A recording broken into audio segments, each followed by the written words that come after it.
does seem to attract some very strong, fearless, and smart people. Do you remember Reverend Follen? Oh yes, what a brilliant man. He began his life in Hesse, Germany, if I remember correctly.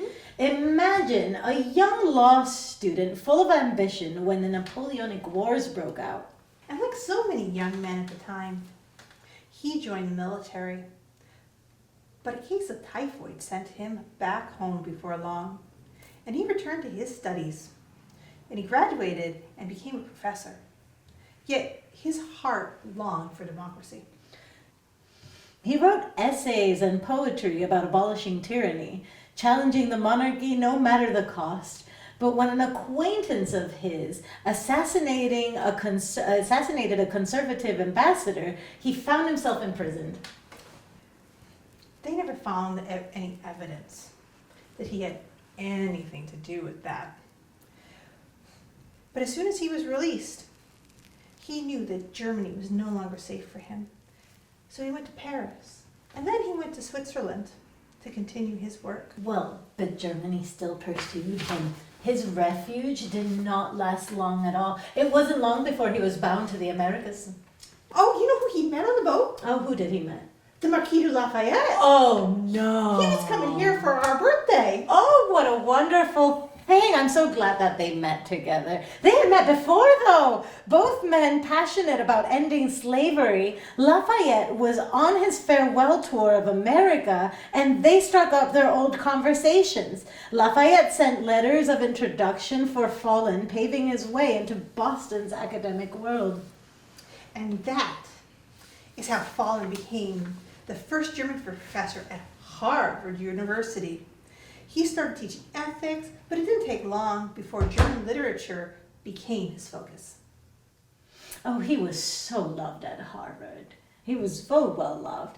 And not just for his lecture. Did you know he introduced German gymnastics to America? Opened the first public gym in Boston, too. Oh, wow. Did you know he introduced German gymnastics to America? Opened the first public gym in Boston, too. And that's where he met Eliza Cabot. Beautiful, wealthy, and just as fiery as him. She came from one of Boston's best families. Wealthy, well-connected, and passionate about ending slavery. They were the perfect match. I cannot imagine meeting someone at a gym. Well, I'm sure her influence brought Follen into the circles of transcendentals.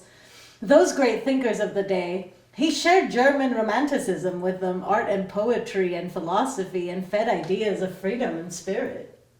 But being an abolitionist came at a cost.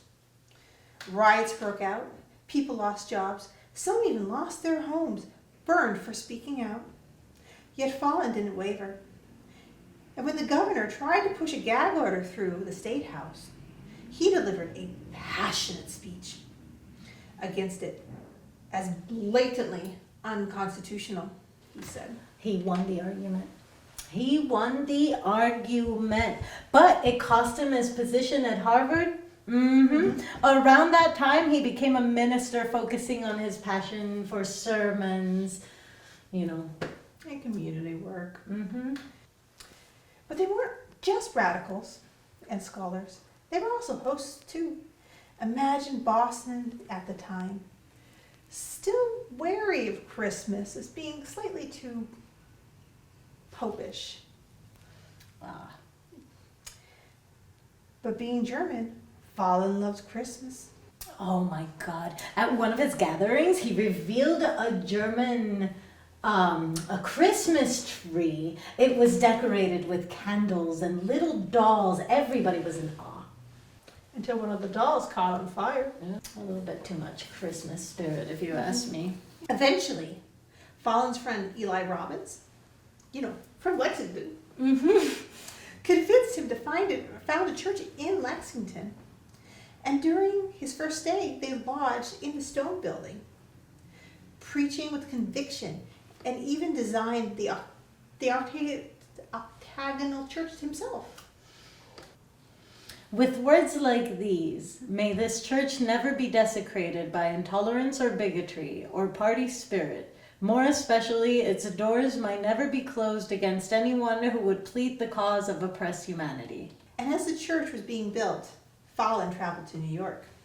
Lecturing against slavery, he longed to return to Lexington and his congregation.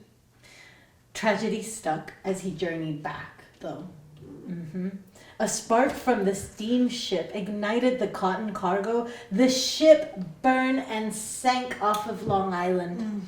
That's how Lexington lost its renowned German minister. What a loss. And his legacy still lives on in the spirit of the church and in those who believed in liberty and justice.